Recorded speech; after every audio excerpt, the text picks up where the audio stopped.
سرور کائنات نے فرمایا کہ علی و شیعتہ ہم الفائزون، بے شک کہ علی اور ان کے شیعہ ہی کامیاب ہیں۔ ایک طبقہ ایسا تھا صحابہ میں کہ جنہیں خود صحابہ آپس میں کہتے تھے یہ علی کے شیعہ ہیں۔ شیعہ کہا جاتا ہے پیروکار کو، شیعہ کہتے ہیں پیرو کو جو پیچھے چلنے والا ہو۔ تو کچھ ایسے تھے صحابہ رسول کے اندر بھی جن کو سرور کائنات کی حیات طیبہ میں بھی کہا جاتا تھا یہ علی کے شیعہ ہے۔ توجہ میرے ساتھ۔ تو کچھ ایسے صحابہ جن کو مولا امیر کی زندگی میں یعنی پیغمبر اسلام کے سامنے، یہ ایسی بات ہے کہ شیعہ بعد میں بنے ہیں، کہ بہت سے کہتے ہیں جتنے فرقے بنے ہیں پیغمبر کے بعد بنے ہیں۔ توجہ ہو میرے ساتھ۔ تو بہت سے لوگ کہتے ہیں پیغمبر اسلام کے بعد فرقے بنے ہیں، نہیں، کچھ ایسا گروہ تھا جو سرور کائنات کے سامنے بھی شیعہ کہلاتا تھا، انہیں دوسرے صحابہ کہتے تھے یہ شیعہ ہیں، اور سرور کائنات نے انہی کو دیکھنے کے بعد فرمایا تھا علی و شیعتہ ہم الفائزون، بے شک علی اور ان کے شیعہ ہی کامیاب ہیں۔ آئے میں چند لوگوں کے نام لے دیتا ہوں جو مشہور تھے علی کے شیعہ ہونے میں۔ ان میں پہلا نام ہے حضرت سلمان کا۔ حضرت سلمان فارسی کی جہاں جاتے تھے تو ان کو لوگ کہتے تھے بھئی یہ علی کے شیعوں میں سے ہیں۔ دوسرے تھے حضرت ابو ذر، تیسرے تھے حضرت مقداد، چوتھے تھے حضرت عمار۔ یہ وہ چند افراد تھے کہ جہاں جاتے تھے، بہرحال ان کے علاوہ بہت سے لوگ ہیں، حضرت حذیفہ یمانی اور بہت سے لوگ ہیں کہ جو جہاں مولا کائنات جاتے تھے یہ پیچھے پیچھے رہا کرتے تھے، اس لیے لوگ کہتے تھے یہ علی کے شیعہ ہیں۔ ایک بات واضح ہو گئی، جو پیچھے چلنے والا ہوتا ہے اسے شیعہ کہا جاتا ہے۔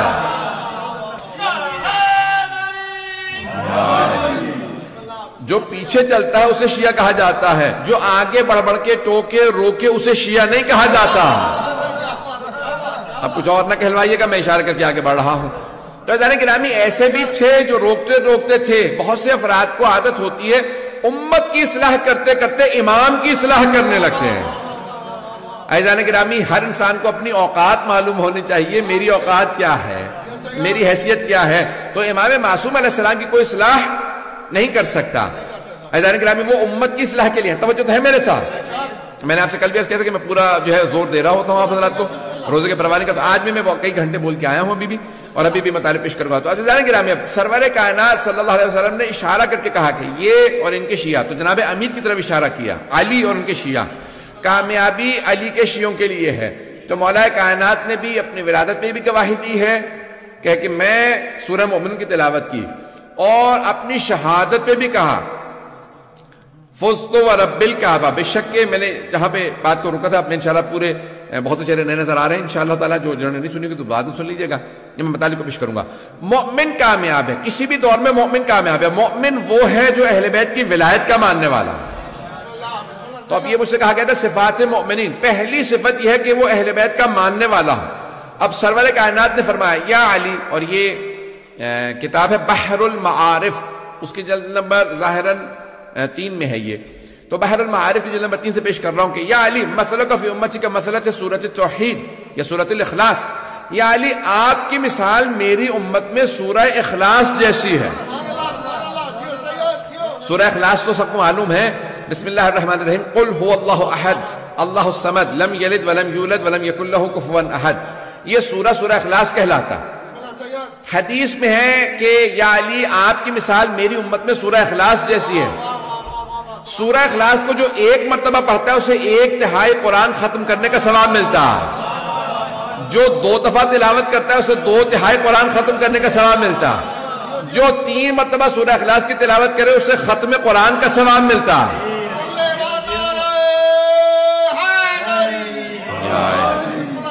نہیں ابھی مجمع نہیں ہے سارا میرے ساتھ، تو یا علی بھئی پیغمبر اسلام فرما رہے ہیں یا علی آپ کی مثال میری امت میں سورہ اخلاص کی مثال ہے، سورہ اخلاص کو 3 دفعہ جو پڑھے اسے پورا قرآن ختم کرنے کا ثواب ملتا ہے۔ توجہ، اب پیغمبر اسلام وضاحت کر رہے ہیں یا علی جو آپ کو زبان سے مانے اس کا 1/3 ایمان مکمل، جو زبان سے بھی مانے دل سے بھی مانے اس کا 2/3 ایمان مکمل، جو زبان سے مانے دل سے مانے اور پورے جسم سے آپ کے ساتھ رہے۔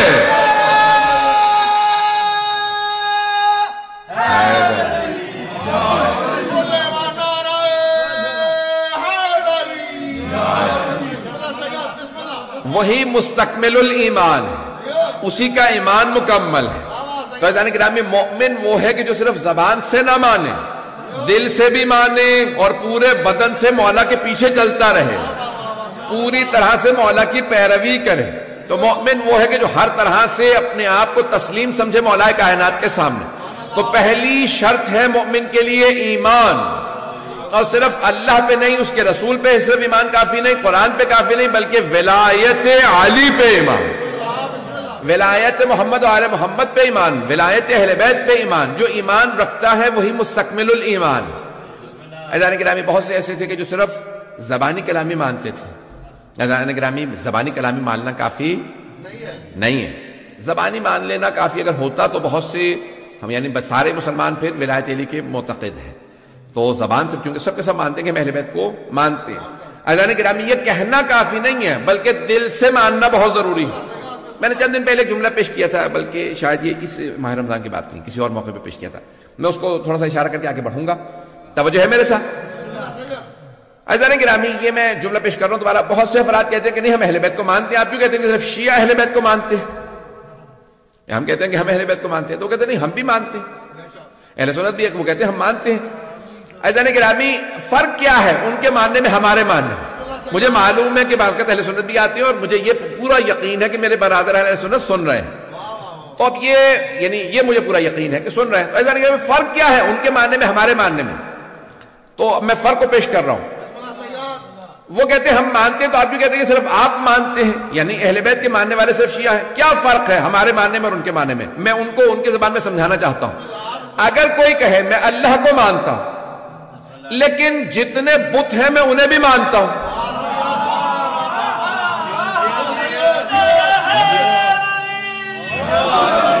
میں سوچ رہا تھا مجھے وضاحت کرنی ہوگی، میں سوچ رہا تھا مجھے وضاحت کرنی پڑے گی. آپ حضرات پہنچ گئے بغیر وضاحت کے. کوئی وضاحت نہیں کروں گا، آگے بڑھ جاؤں گا. عزیزان گرامی بہت سے کہتے ہیں کہ میں اللہ کو مانتا ہوں لیکن جتنے بت ہیں انہیں بھی مانتا ہوں. کیا ایسے کی توحید قبول ہے؟ ایسے کی توحید قبول نہیں ہے، کیونکہ وہ خدا کے ساتھ اس کے جو شریک ہیں انہیں بھی مانتا ہے. توحید اس کی قبول ہے جو خدا ہی کو مانتا ہو. عزیزان گرامی دوسرا سوال میرا آپ سے، اگر کوئی کہے میں رسول خدا کو مانتا ہوں لیکن جتنے جھوٹے نبوت کے دعوے ہیں، مسیلمہ کذاب سے لے کے آج تک، بہت سو کے نام لینا مشکل ہو جاتا ہے، تو جب مثال کے طور پہ کسی اور بہت سے لوگوں نے دعویٰ کیا میں بھی نبی، میں بھی نبی، میں بھی نبی، بات واضح ہو رہی ہے. کوئی آدمی کہ میں رسول خدا کو مانتا ہوں لیکن جتنے جھوٹے نبوت کے دعوے تھے انہیں بھی مانتا ہوں. کیا ایسے کی نبوت کا عقیدہ قبول ہے؟ نہیں قبول. کیوں؟ کیونکہ رسول خدا خاتم النبیین ہے. اگر بات واضح ہو رہی ہو. اب اگر کوئی کہے میں اہل بیت کو مانتا ہوں، میں علی کو مانتا ہوں، حسن کو مانتا ہوں، حسین کو مانتا ہوں لیکن ان کے دشمنوں کو بھی مانتا ہوں، کیا ایسے کی امامت و ولایت کا عقیدہ قبول ہے؟ جب تک کہ دشمنوں سے بیزاری کا اعلان نہ کرو تب تک بات واضح ہو.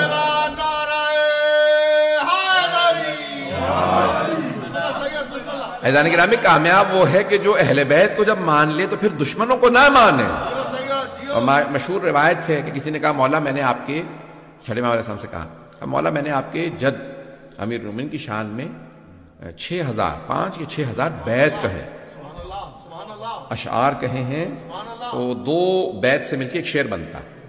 تو کہا میں نے 5 یا 6,000، میرے سب ذہن میں 5,000 ہے 6,000 ہے، روایت میں ایک ہے دونوں نہیں ہے. تو اس نے کہا 5 یا 6,000 میں نے بیت کہے. تو مولا نے کہا کہ اچھا تو یعنی ہمارے جد کو مانتا ہے؟ کہا ہاں مانتا ہوں، تو ان کی شان میں اتنے بیت کہے. مولا نے کہا ان کے دشمنوں کے متعلق کیا خیال ہے؟ میں اپنے انداز سے پیش کر رہا ہوں. کہا انہیں بھی مانتا ہوں. مولا نے کہا کچھ بھی قبول نہیں ہے. تو کہا اچھا پھر؟ کہا ان کا انکار کر. کہا اچھا انکار کرتا ہوں. امام نے کہا ایک شعر کہے. اس نے ایک شعر کہا. مولا نے کہا یہ تیرا ایک شعر ان 5,000 ابیات سے افضل ہے جب تو دشمنوں سے بیزاری کرے. بات پہنچ رہی ہے عزیزان گرامی؟ عزیزان گرامی یہ کافی نہیں ہے کہ ایک آدمی کہتے میں اہل بیت کو مانتا ہوں اور زبانی جمع خرچ جو ہے وہ فوراً لے کے احسان جتلانے لگے میں اہل بیت کو مانتا تو ہوں. عزیزان گرامی ماننے کے لیے ضروری یہ ہے کہ پہلے دشمنوں سے اعلان انسان بیزاری کرے، وإلا انسان کا عقیدہ ولایت و توحید یہ عقیدہ امامت قبول. میں بھی پڑھنے والا ہوں، اگر چلتے رہیے گا. مجھے اندازہ ہے کہ آج نوحہ خان بھی کافی موجود ہے، تو اس لیے جو ہے میں انشاءاللہ وقت پہ تمام کروں گا. کل بھی میں انشاءاللہ میں نے وقت پہ تمام کیا تھا، تو چلتے رہیے گا میرے ساتھ. عزیزان گرامی، آج بھی اگر کوئی عقیدہ امامت رکھتا ہو، ولایت رکھتا ہو، جب تک کہ دشمنوں سے اعلان بیزاری نہ کرے تب تک اس کا عقیدہ قبول نہیں. دوسری بات، عقیدے کے اندر یہ انسان کے لیے بہت ضروری ہوتا ہے کہ انسان جس پہ اعتقاد رکھتا ہو، یہ میرا امام ہے، یہ میرا مولا ہے، انسان اس سے کبھی بھی کوئی سمجھوتا نہیں کرتا. جو کہہ دیا وہ تسلیم ہے. امام جو ہے، یعنی انسان یہ نہیں کہتا کہ یہ مانوں گا یہ نہیں مانوں گا، سمجھو ہو، یہ مانوں گا یہ نہیں مانوں گا. انسان کسی بھی چیز پہ کمپرومائز نہیں کرتا، سمجھوتا نہیں کرتا. جو کچھ امام نے کہہ دیا وہ قبول ہے، رد و قد نہ کرے. جو امام نے کہہ دیا اس کے سامنے تسلیم ہو. عزیزان گرامی، بہت سے افراد امام معصوم علیہ السلام کی حیات طیبہ میں موجود تھے لیکن ٹکرا گئے. کیوں؟ کیونکہ جہاں پہ انہوں نے کمپرومائز کیا، امام علیہ السلام نے کہا یہاں کمپرومائز نہیں ہے. ایک جملہ کہوں گا، مجھے نہیں معلوم کتنے لوگ میرا ساتھ دیں گے، اور میں بالکل بھی سمجھوتا نہیں کرتا. آپ جانتے ہیں امامت کے معاملے کے اندر جتنے مرضی معاملات میرے خلاف بنتے چلے جائیں. عزیزان گرامی، امامت کا عقیدہ ایسا عقیدہ ہے کہ جس کے اندر انسان میں بالکل بھی کسی بھی طرح کا انسان نیوٹرل نہیں رہ سکتا، بے طرف نہیں رہ سکتا. یہ نہیں کہہ سکتا کہ میں امام کے ساتھ بھی ہوں اور کسی اور کے ساتھ بھی ہوں، یا امام کے ساتھ ہو یا نہیں ہو. امام علیہ السلام نے اجازت نہیں دی ہے. میں نے چند دن پہلے جو وعدہ کیا تھا میں اس کو مکمل کر دوں گا، آج میں نے وہاں پہ مکمل نہیں کیا تھا. عزیزان گرامی، مولا کے اگر آپ دیکھیں تو حکمیت کا معاملہ، حکمیت ذہنوں میں ہے نا، ایک ہوتا ہے قاضی، ایک ہوتا ہے حکم. حکم یعنی آربیٹریٹر. میں نے اسے نص کیا تھا. جنگ ہوئی مولا کی صفین، اور معاویہ کے ساتھ جنگ ہوئی، اور اس کے بعد، اور نام میں جو ہے وہ لوگوں کی تاریخ ہے، میں کوئی ایسی بات نہیں کر رہا ہوں، تو اس لیے معاویہ کے ساتھ جنگ ہوئی. 1.5 سال سے زیادہ جنگ جاری رہی، اور جنگ جب ختم ہوئی تو کہاں پہ ختم ہوئی؟ حکمیت کے معاملے، کہ جہاں جناب مالک اشتر بلایا گیا ان کو، اور پھر آپ کی ہی جو فوج سے لوگ بغاوت کر گئے، جن کو خوارج کہا جاتا ہے. خوارج، انہوں نے کہا کہ ہم جو ہے وہ یہ جنگ نہیں کرتے، کیونکہ سامنے انہوں نے قرآن اٹھا لی ہے نیزوں پہ. آج بھی بہت سے افراد صرف قرآن قرآن قرآن دکھا رہے ہیں اور کہتے ہیں کہ میں اہل بیت کو نہیں مانتے. عزیزان گرامی، جہاں پہ بھی کوئی بغیر اہل بیت کے قرآن کو مانے گا وہ قرآن سے بھی گمراہ ہو جائے گا، کیونکہ رسول خدا فرمایا گئے یہ دونوں ایک دوسرے سے کبھی جدا نہیں ہوں گے. قرآن اور اہل بیت کبھی جدا نہیں ہے. عزیزان گرامی، انہوں نے کیا کہ آج ہمارے ہاں تشیع میں بھی میں نے دیکھا کہ بہت سے افراد یہ القاب چلا رہے ہیں کہ وہ جو ہے کہتے ہیں کہ نہیں ہم اہل القرآن ہیں، حدیث کو بھی نہیں مانتے، کسی چیز کو نہیں مانتے، صرف اور صرف قرآن. یاد رکھیے گا، جو صرف قرآن کی بات کرے گا وہ لازماً گمراہ ہو جائے گا. اور میں نے ایسے بہت سو کو دیکھا کہ جو اہل بیت کے راستے کو چھوڑ گئے صرف اور صرف اس لیے کیونکہ وہ کہتے تھے کہ نہیں ہمیں قرآن کافی ہے. چاہے آپ وہ شیعہ ہوں سنی ہوں، جب آپ کہیں گے قرآن کافی ہے تو پھر آپ لازماً گمراہ ہوں گے. مہاراج کیونکہ ٹی وی پہ جا رہی ہے، میں اس لیے بات تھوڑا سا کھول کے پیش کروں گا. چلیے گا میرے ساتھ، بہت معذرت کے ساتھ میں بات بہت زیادہ کھول رہا ہوں. عزیزان گرامی، اب یہ جناب امیر علیہ السلام کے سامنے ہوا معاملہ، انہوں نے قرآن اٹھایا، مولا نے کہا بھئی یہ قرآن لے لو، یہ جو دکھا رہے ہیں اس کا واسطہ دے رہے ہیں، جنگ جاری رکھو. کہا نہیں مولا وہ قرآن کا واسطہ دے رہا ہے. مولا نے کہا اگر وہ قرآن کو مانتا ہوتا تو میرے مقابلے میں کیوں آتا؟ اور مولا نے یہ جملہ فرمایا، کہا ھذا قرآن صامت وانا القرآن الناطق، یہ خاموش قرآن ہے، میں بولتا ہوا قرآن ہوں.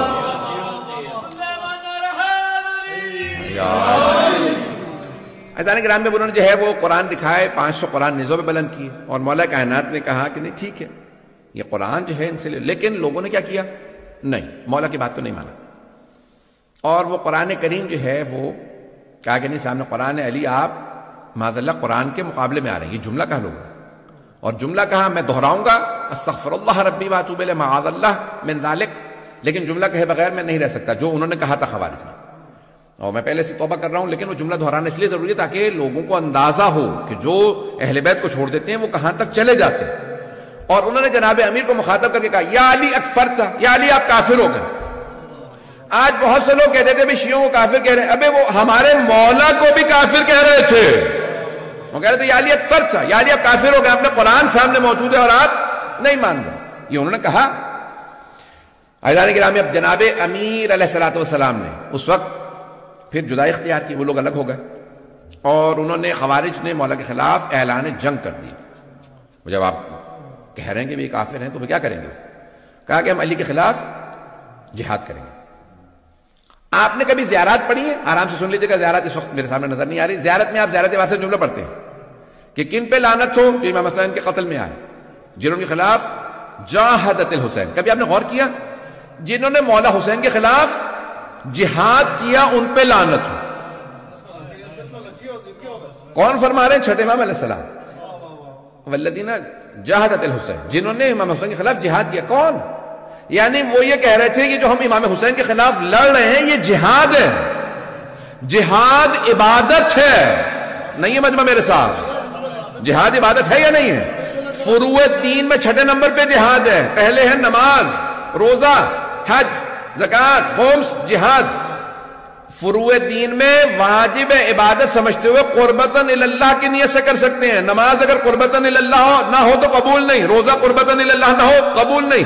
حج قربتاً اللہ نہ ہو قبول نہیں. خمس و زکوٰۃ قربتاً اللہ نہ ہو قبول.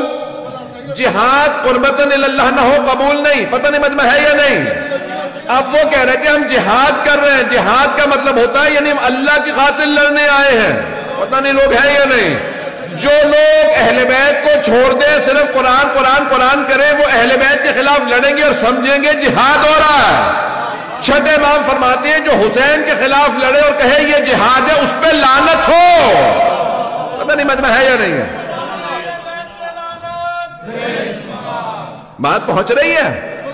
یہ آج داعش کو دیکھ کے تعجب نہ کریں. آج طالبان کو یہ جو کہتے ہیں کہ جا کے حرم گرا دیں گے، عزیزان گرامی یہ نیا موضوع نہیں ہے. میں تلخ باتیں کہہ رہا ہوں معذرت کے ساتھ.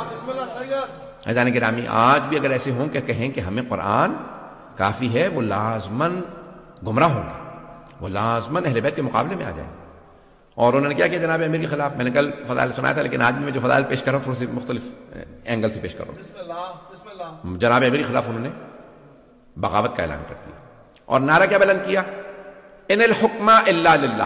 قرآن کی آیت، سورہ یوسف سے آیت لی اور کہا ان الحکم الا للہ. حکم، حاکم، حکومت کا حق صرف اللہ کو. یعنی کیا مطلب؟ علی ہمیں حاکم قبول نہیں. مولا سے کہا مولا وہ قرآن کی آیت پیش کر رہے ہیں آپ کے خلاف. ایسے بھی لوگ تھے بیچارے کہ مولا سے سوال کا جواب لینے آ رہے ہیں، مولا وہ آیت پڑھ رہے ہیں. تو مولا نے کیا فرمایا؟ کلمۃ حق یراد بها الباطل. کلمہ حق بلند کر رہے ہیں لیکن مراد باطل لے رہے ہیں. قرآن حق ہے. پھر مولا نے فرمایا کہا کہ حکومت لابد من امیر، اللہ خود حکومت کرنے نہیں آئے گا، ایک انسانی حکومت کرے گا. چاہے تم اللہ عادل، اما عادل اما فاسق، چاہے عادل کی حکومت ہو چاہے فاسق کی حکومت ہو. تم علی جیسے عادل کے نہیں مانو گے تو پھر معاویہ سے کسی اور آدمی کے مانو گے. عزیزان گرامی جناب امیر علیہ السلام نے وہاں پہ سٹینڈ لیا اور پھر آپ نے فرمایا یہ ایک ایسا فتنہ ہے جو میرے بعد بھی کوئی اس کے خلاف قیام نہیں کر سکے گا، میں ان کے خلاف قیام کروں گا. اور آپ نے قیام کیا اور آپ نے کہا کہ بھئی لشکر کشی کرو، ہم ان کا مقابلہ کریں گے. تھوڑا سی میں جنگ کو پیش کروں گا جناب امیر علیہ السلام کی. شاید تھوڑا سا ماحول بدل جائے کیونکہ میں تلخ و سخت باتیں کہہ رہا ہوں. یہ ہر دور میں انفارچونیٹلی افسوس کے ساتھ کہنا پڑتا ہے، یہ ہر دور میں ایسا آپ کو مل جائے گا کہ ایسے لوگ آج بھی داعش دیکھ لیں، ایسے بہت سے لوگ ہیں جو بغاوت کریں گے اور آخری زمانے میں بھی ایسا ہوگا. بعد میں امام خلاف بھی بہت سے کلمہ گو ہوں گے اور وہ یہ کہیں گے کہ ہم جہاد کر رہے ہیں. معاذ اللہ آج یہ لوگ مسجدوں میں امام بارگاہوں کے اندر آ کے بم رکھتے ہیں اور کہتے ہیں ہم جہاد کر رہے ہیں. اور چھٹے امام فرما گئے کہ ایسے جہاد کرنے والوں پہ بھی لعنت ہو. آئیں ذرا چلیے گا میرے ساتھ عزیزان گرامی، زیادہ تلخ تو نہیں ہو رہا ہوں، 5 سے 10 منٹ کی زحمت دوں گا. عزیزان گرامی مولا کائنات نے ایک مرتبہ ان کے خلاف جنگ کا اعلان کیا. اس کو جنگ کو کہا جاتا ہے نہروان. اور مولا کے چاہنے والے تھے حضرت عبداللہ ابن خباب ابن ارت. میں نے کسی مقام پہ بیان کیا تھا، یہاں نہیں پڑھا کبھی بھی بلکہ زیارات پہ ہی پڑھا. وہ ان کی اہلیہ جو ہیں وہ حاملہ تھیں اور وہ ان کو لے کے آ رہے تھے کوفے وضع حمل کے لیے. راستے میں خوارج نے روک لیا. لمبی لمبی داڑیاں، سجدوں کے نشان، قاری قرآن سب تلاوت کر رہے تھے. اتنے مقدس ظاہری طور پہ کہ ان میں سے ایک آدمی نے کھجور زمین سے اٹھا لیا کہ گرا ہوا کھجور ہے، منہ میں رکھا. دوسرے نے کہا تمہیں پتا ہے یہ باغ کس کا ہے؟ کہا نہیں. کہا تم نے بغیر اجازت کے تم نے کھجور کھا لیا؟ اس نے واپس نکال کے وہیں زمین پہ رکھ دیا. کہا پروردگارا مجھے معاف کر دے، میں نے کھجور بغیر مالک کے پوچھے کھا لیا تھا، مجھے معاف کر دے.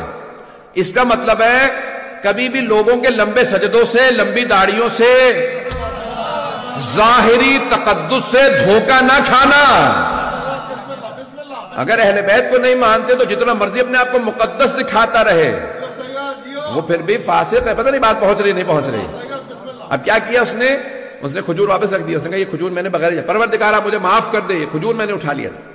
اتنے میں حضرت عبداللہ ابن خباب ابن علت آ رہے ہیں اپنی زوجہ کے ساتھ. اپنی زوجہ کو انہوں نے سوار کرا رکھا ہے خچر کے اوپر اور لے کے جا رہے ہیں کوفے. انہوں نے روکا، کہا بھی بتاؤ تم علی کے چاہنے والے ہو، علی کے ساتھ ہو یا ہمارے ساتھ؟ اور اس نے کہا کہ نہیں میں علی کے ساتھ نہیں. حضرت وہ شان چاہنے والے تھے. اب وہ بہرحال اب بیچاری ان کی زوجہ بھی اور وہ بھی دونوں شیعہ عجیب و غریب کیفیت. تو کہا کہ بھئی میں کوفے جا رہا ہوں، مجھے کیا مطلب ہے آپ کی کوئی سیاسی کو معاملہ ہوگا؟ کہا نہیں آپ تم بتاؤ کہ تم علی کے چاہنے والے ہو یا نہیں. انہوں نے کہا نہیں میں علی کے چاہنے والا نہیں ہوں. تقیہ میں انہوں نے کہا میں تقیہ میں چاہنے والا نہیں ہوں. انہوں نے کہا اچھا اگر تم علی کو نہیں چاہتے تو پھر معاذ اللہ استغفر اللہ کہتے علی پہ لعنت کرو. اس نے کہا مانتا نہیں ہوں لیکن لعنت نہیں کروں گا. میں لعنت نہیں کروں گا. کہا کیوں؟ اگر نہیں مانتے تو پھر لعنت. کہا نہیں وہ داماد پیغمبر تو ہے. اب وہ بہرحال سمجھ گئے. انہوں نے کہا نہیں یہ شیعہ یہ چھپا رہا. انہوں نے کہا کہ نہیں تم لعنت کر. نہیں بیوی سے کہو نہیں. انہوں نے کہا ٹھیک ہے ان کو قتل کر دو. انہوں نے ان کا سر کاٹا اور زمین پہ رکھا. پھر ان کی اہلیہ سے کہا. انہوں نے کہا نہیں میں بھی ماننے والی نہیں. انہوں نے ان کو مارا، پھر ان کا شکم چاک کیا اور بچے کو نکالا، بچے کا گلا کاٹا اور ان کے باپ کے ساتھ رکھا. کہا کیوں؟ کہا کہ یہ شیعہ ہیں. عزیزان گرامی یہ آپ یہ آج نہ سوچیں. بہت سے ہمارے اپنے شیعہ کہنے لگ گئے تھے شاید کربلا میں اور ائمہ علیہ السلام پہ اتنے مظالم نہ ہوئے ہوں، اتنے مصائب نہ ہوئے ہوں. جب آج لوگوں نے داعش کو دیکھا تو پھر مانا ہاں اتنے مظالم ہوئے ہوں. پتہ نہیں بات پہنچ رہی یا نہیں پہنچ رہی. عزیزان گرامی انہوں نے اتنا مولا علی علیہ السلام نے ان کا ذکر کیا. پھر حضرت کمیل کی جہاں پہ قبر ہے آج وہاں پہ ان کو دفنایا گیا لا کے. عزیزان گرامی یہ تھا وہ طبقہ جو مولا کے خلاف کہہ رہا تھا ہم جہاد کرنے جا رہے ہیں کیونکہ معاذ اللہ استغفر اللہ رب اللہ جسے رسول خدا فرما کے جا رہے ہیں یہ کل ایمان ہے. وہ کہہ رہے ہیں یہ کافر ہوگا معاذ اللہ. یہ بتانا کیوں ضروری ہے؟ تاکہ آپ لوگ اویئر رہیں کہ تاریخ اتنی تلخ ہے اور آپ کو پتہ ہو کہ ہم اگر کسی پہ تبرہ کر رہے ہیں یا ہمارے بہت سے برادر ہیں سن رہے ہیں تو وہ پوچھتے ہیں کہ نہیں کیوں آج اب گزر گیا معاملہ. تلک امت قد خلت. ایک صاحب نے مجھے آیت بھی سنائی. انہوں نے کہا میں حافظ قرآن ہوں مولانا، میں آپ کو بہت زیادہ شوق سے سنتا ہوں. تو انہوں نے مجھے آیت سنائی بیچارے نے، بڑی محبت میں سنائی. میں بھی سن رہے ہوں گے، ابھی بھی سن رہے ہوں گے. میں یعنی مجھے ان سے کوئی دشمنی نہیں ہے. تو ان کا آیت ہے تلک امت قد خلت لہا ما کسبت ولکم ما کسبتم. وہ ایک امت تھی، وہ خلق کی گئی، ان کا حساب ان کے ساتھ، آپ کا حساب آپ کے ساتھ. ان کو بھلا دیں. ایسے معاملات کو بھلایا نہیں جا سکتا. جو اہل بیت پہ سمجھوتا کر لے، کمپرومائز کر لے، یقین مانیے اس کا ایمان ضائع ہو گیا. عزیزان گرامی ہم کمپرومائز نہیں کر سکتے اہل بیت کے دشمنوں پہ، نہ اہل بیت علیہ السلام. ہمارا کوئی کمپرومائز نہیں. میں انشاءاللہ فضائل کل پیش کروں گا لیکن آج سن لیجیے چند جملے. اب کیا ہوا؟ لشکر آ گیا نہروان کے مقام پہ، بہت بڑا لشکر، 10,000 سے اوپر کا لشکر. مولا نے کہا کہ ان کے 10 افراد بھی نہیں بچیں گے اور میرے 10 افراد بھی شہید نہیں ہوں گے. اور حضرت جندب مولا کے چاہنے والوں میں ہیں، عاشقوں میں سے. تو مولا فجر کے بعد ہیں باہر نکلے اپنے خیمے سے. تو مولا نے کہا جندب کہاں؟ کہا مولا آپ کے دشمن بہت زیادہ ہیں. کہا نہیں جندب رک جاؤ، مجھے تمہاری حفاظت کی ضرورت نہیں ہے. میں ہوتا تو میں حضرت جندب کی خدمت میں عرض کرتا یہ مولائے کائنات ہے، یہ مشکل کشا ہے.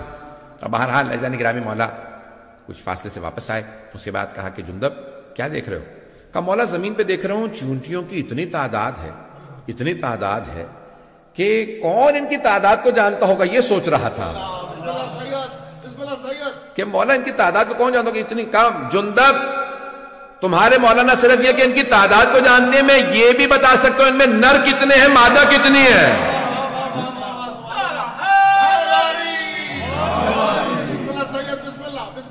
معذرت کے ساتھ کئی مرتبہ چیزیں ہو جاتی تو انسان کا موڈ ویسا بنتا ہے، میرے حساب سے انسان پیش کرتا ہے مطالب کو. تو آج میں نے تلخ انداز سے پیش کیا، انشاءاللہ کل میں فضائل کے انداز سے پیش کر دوں گا. عزیزان گرامی، مولا کائنات کی پھر ایک مرتبہ جنگ شروع ہوئی اور مولا نے بتایا کہ کتنے لوگ آ رہے ہیں، اور جناب جندب کو کہا کہ جندب یہ جو پہاڑ دیکھ رہے ہو سامنے، اس کے پیچھے ایک لشکر آ رہا ہے، وہ بھی آئیں گے، حملہ کریں گے. وہی خوارج ہیں، وہی نہروان کے اس مقام پہ آئیں گے، مجھ سے بھی مقابلہ کریں گے، اور ان میں سے 7 افراد فرار کریں گے، 3 افراد کے ساتھ بھاگ جائیں گے. انہی میں سے فرار کرنے والوں میں سے ایک کا نام تھا عبد الرحمن ابن ملجم، جس کو یعنی ہمارے ہاں کہا جاتا ہے کہ جس قدر یعنی سب سے شقی القلب کہا ہے رسول خدا نے اس آدمی کے لیے، کہ کربلا میں بھی آنے والوں سے زیادہ پتھر دل انسان یہ ہے، شمر سے زیادہ ملعون ابن ملجم. اور کہا جاتا ہے کہ اس کا نام لے کر کے جتنی ہو سکے لعنت کرنا اس کا بے انتہا ثواب. تو عبد الرحمن ابن ملجم، میں اس کی بھی تھوڑا سا تاریخ پڑھنا چاہ رہا تھا لیکن اب شاید آج پیش نہ کروں. مجھے اندازہ ہے کہ بہت سی باتیں میں نے تلخ کہیں اور میں کہوں گا آئندہ بھی 3 مجالس کے اندر. عزیزان گرامی، مولا نے پھر جنگ کی، اور مولا جو ہیں وہ عام طور سے زمین پہ کھڑے ہو کے جنگ کرتے تھے. جو آئے مقابلہ کرے، جو مارا جائے مارا جائے، جو بھاگ جائے بھاگ جائے. واحد جنگ ہے جہاں پہ مولا نے فرمایا، کہا اس میدان سے کسی کو بھاگنے نہ دینا. یہ صفین کے لیے اور نہروان کے لیے لوگوں نے کہا کہ مولا نے صرف ان کے لیے کہا اس میدان سے جو بھاگے اسے بھاگنے نہ دینا، اس سے پیچھے اس کے مقابلہ کرنے کے لیے جانا اور اس کو وہاں مار دینا. کہا مولا کیوں؟ جمل میں آپ نے کہا جو بھاگتا ہے بھاگ جائے، لیکن یہاں پہ آپ فرما رہے ہیں کہ جو بھاگتا ہے اسے بھاگنے بھی نہ دو.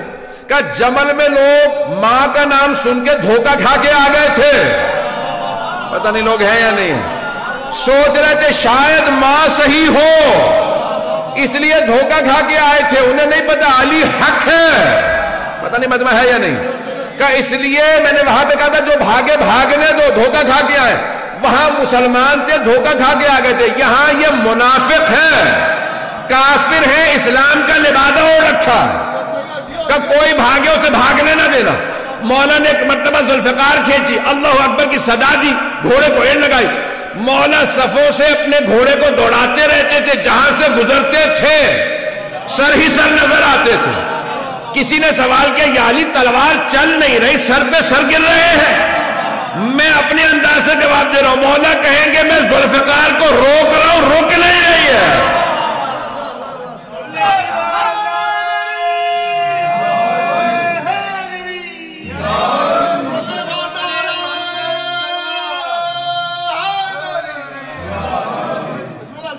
فضائل انشاءاللہ کل. عزیزان گرامی، آج مطالب جو پیش کرنا تھا میں نے کر دی، بس ایک سن لیجئے. مولا نے وہاں پہ مقابلہ کیا اور بھاگنے میں صرف چند افراد ہی کامیاب ہوئے، باقی سب کو مار دیا. مولا نے کہا کیوں؟ یہ ایسا فتنہ ہے، یہ جہاں جائیں گے کفر پھیلائیں گے. اگر وہ چند افراد بھی جو بچے تھے آج اگر آپ کو داعش نظر آ رہے ہیں تو سمجھ لیں انہی کی تبلیغ کا اثر ہے. بات پہنچ گئی ہے عزیزان گرامی، بکلیئر ہوئی ہے. یہ جو بھی اہل بیت کے خلاف خروج کرتا ہے چاہے کسی دور میں کرے، وہ کہتا ہے میں جا کے جنت البقیع ڈھاؤں گا، میں سامرہ پہ حملہ کروں گا، یہ جو بھی ہے اس کا مطلب ہے یہ خارجی ہے، یہ خروج کر رہا ہے امام کے خلاف. اور خوارج ہمارے تمام علماء نے کہا کہ وہ نجس ہیں، عین نجس، اخبث و انجس ہیں، نجس جانوروں سے بھی زیادہ. اس سے زیادہ کھل کے تو نہیں پڑھ سکتا ممبر سے. تو جو اہل بیت عزیزان گرامی، آپ سن لیجیے عبد الرحمن ابن ملجم کون ہے. اگر چاہیں تو آج پڑھوں، نہیں تو چھوڑ دوں. بسم اللہ بسم اللہ سید بسم اللہ. ہے ٹائم تھوڑا پڑھ دوں آج یا کل مکمل کروں؟ عبد الرحمن ابن ملجم ملعون کا سن لیجیے پھر. آج مولا کا گورنر تھا یمن کا، مولا کو بہت پسند تھا، اسے معزول نہیں کیا، بہت سے لوگوں کو بس سب کو معزول کر دیا، اور اسے کہا کہ بھی تم اپنے جیسے 10 افراد کو بھیجو جن کی میں تربیت کروں، جو پھر یمن کو چلائیں نظام. سنیں گے نا؟ بسم اللہ سید. اس نے 10 افراد بھیج دیے. اس نے 100 افراد کا انتخاب کیا. 100 افراد میں سے پھر 40 کو چنا. ان میں سے جو سب سے اچھے 10 افراد تھے انہیں کوفے بھیجا، کہا تم جاؤ جا کے علی بن ابی طالب سے تربیت لے کے. مولا مسند بچھا کے بیٹھے، 10 افراد آئے. مولا نے پہلے کا پوچھا نام بتاؤ، بلدیت، سب کا تعارف ہو رہا ہے، سب کو بتا رہے ہیں کون کون ہیں یہ لوگ. دوسرا، تیسرا، چوتھا، چھٹے آدمی سے پوچھا بھائی تمہارا نام کیا؟ اس نے کہا عبد الرحمن. عربی میں اس نے جواب دیا انا عبد الرحمن، میں عبد الرحمن. مولانا نے اس کو دیکھا اور کہا انا للہ و انا الیہ راجعون. اس نے فوراً پلٹ کے پوچھا آپ نے کلمہ استرجاع کیوں پڑھا؟ مولانا نے کہا تیرے باپ کا نام کیا؟ اس نے کہا انا ابن ملجم، میں ملجم کا بیٹا. تو مولانا نے کہا انا للہ و انا الیہ راجعون، کلمہ استرجاع دوبارہ پڑھا. اس نے کہا کیا بات ہے، کیا میں مرنے والا ہوں؟ مولانا نے کہا مرادی انت، تو مرادی ہے؟ عبد الرحمن ابن ملجم ہے، مرادی قبیلے سے تھا، مراد. اس نے کہا کہ ہاں. مولانا نے پھر کہا انا للہ و انا الیہ راجعون. کہا کیا بات ہے آپ بار بار کلمہ استرجاع کیوں پڑھ رہے ہیں؟ کیا میں مرنے والا ہوں؟ مولانا نے کہا نہیں، تو میرا قاتل ہے. اس نے کہا قاتل نہیں، میں تو آپ کا چاہنے والا ہوں. مولانا نے کہا نہیں، تو میرا قاتل ہے. میں تجھے ابھی سے وارننگ دے رہا ہوں، تجھے تحدید کر رہا ہوں، تو جہنم میں جائے گا اپنے اس گناہ کی وجہ سے، اور وہ لعنت ہوگی، تو جہنم کے اس گڑھے کے اندر جائے گا کہ جہاں کوئی نہیں ہوگا. اس نے کہا نہیں کیسے ہو سکتا میں آپ کو مار دوں. مولانا نے کہا میں تجھے بتا رہا ہوں ابھی، تو قاتل ہے میرا. ایک مرتبہ اس نے کہا کہ بھئی کیسے ہو سکتا ہے، آپ مجھے مار دیں، ابھی مار دیجئے. مولانا نے کہا کس جرم میں؟ جو تو نے ابھی کیا نہیں. اسلام میں جرم سے پہلے سزا نہیں ہے، جرم کے بعد سزا ملتی ہے. تو نے بھی جرم نہیں کیا، لیکن میں تجھے ابھی سے وارننگ دے رہا ہوں.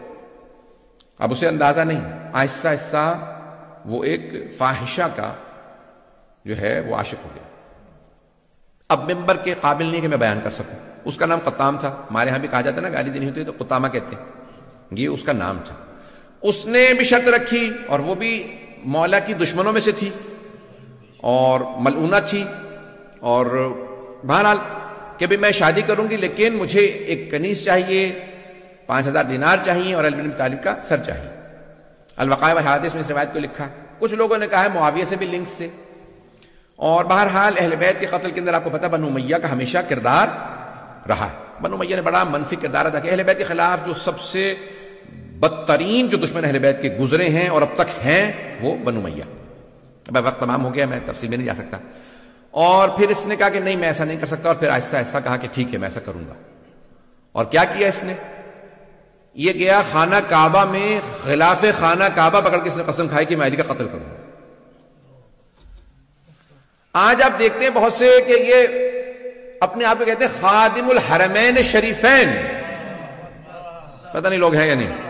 بہت سے لوگ دھوکہ کھا جاتے ہیں وہ حرم کے خادم ہیں اور آپ ان کو برا کہہ رہے ہیں. بھئی ہم آپ کو تاریخ میں ایسے بہت سے کردار پیش کر سکتے ہیں جو خانہ کعبہ کا غلاف پکڑ کے قسم کھاتے ہیں کہ میں رسول خدا کے بھائی علی بن ابی طالب کا قتل کروں گا. یہ میں کیوں پیش کر رہا ہوں؟ یہ قابل توجہ باتیں، آج یہ قابل غور ہیں. یہ آج دھوکہ نہ کھائیں لوگوں کے بڑے بڑے ٹائٹلوں سے.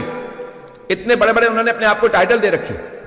میں حرمین کا، مکہ مدینہ کا خادم ہوں. جنت البقیع ڈھا دے تب بھی لوگ ان کو لعنت نہیں کرتے. رسول خدا کی بیٹی کا حرم گرا دیں، لوگ کہتے ہیں کہ لعنت نہیں کر سکتے. آپ سوچ سکتے کوئی آدمی 4 معصوم اماموں کی قبریں ڈھا دی. ازواج رسول کے ماننے والے کہاں ہیں آج جو کہتے ہیں وہ امہات المومنین کو مانتے ہیں؟ 9 امہات المومنین کی قبریں ڈھا دی. کوئی بولنے کے لیے تیار نہیں، کہتے نہیں لعنت نہیں کریں. حرمین کے خادم ہیں، مکہ مدینہ کے خادم ہیں. یہ آل سعود کا کردار ہے آپ کے سامنے. میں بہت معذرت، بہت تلخ میں نے پیش کیا، مکمل کر رہا، ختم تمام. عزیزان گرامی، اس نے کیا کہا؟ اس نے کہا میں کیا کروں گا؟ حرم میں خانہ کعبہ کا پردہ غلاف پکڑ کے قسم کھائی میں علی کا قتل کروں. کب؟ شب قدر میں. کہاں پہ؟ مسجد کے اندر، مقدس جگہ پہ، مقدس رات میں مقدس ترین ہستی کا قتل کرنے آ رہا ہے. کیا سمجھ کے؟ عبادت سمجھ کے. کیا اس زمانے میں ایسے لوگوں پہ لعنت تھی تو آج ایسے لوگوں پہ لعنت نہیں؟ پتہ نہیں میں نے پیش کیا یا نہیں پیش کیا. یہ آج امام بارگاہوں میں، مساجد میں وہ کہتے ہیں میں عبادت کر رہا ہوں، میں شیعوں کو مارنے جا رہا ہوں، میں سامرہ کا حرم گرا رہا ہوں، میں عبادت کر رہا ہوں. عزیزان گرامی، اسی لیے ہم کہتے ہیں کھولو آنکھیں، دماغ کھولو، کان کھولو. ایسے اگر لوگوں کو تم تاریخ میں، آج ایسے لوگ ہیں. اور پاکستان میں کب کہا؟ جب خود کے حملے شروع ہوئے پاکستان میں، کہا نہیں یہ ملعون ہے.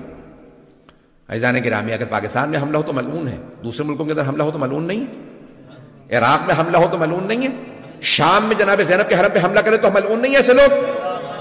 اور اگر تاریخ میں علی پہ حملہ کرے تو ایسے آدمی ملعون نہیں ہے. میں یہ سخت ترین جملے کہیں، میں بہت معذرت، لیکن میں کہنے پہ مجبور ہوں، آج یہ پڑھنے پہ مجبور ہوں. ایسے حالات ہیں، اگر ہم نہیں، میں نہیں کھولوں گا تو کوئی اور نہیں بولے گا. عزیزان گرامی یہ تاریخ کے وہ کردار ہیں کہ جن پہ تاریخ میں بھی لعنت تھی، آج بھی لعنت ہے۔ اللہ ان لوگوں پہ لعنت بھیجتا ہے، اس کا رسول ان پہ لعنت بھیجتا ہے، ملائکہ لعنت بھیجتے ہیں، قیامت تک کے لیے ایسے لوگوں پہ لعنت ہے۔ اور جو ان پہ لعنت نہیں بھیجتے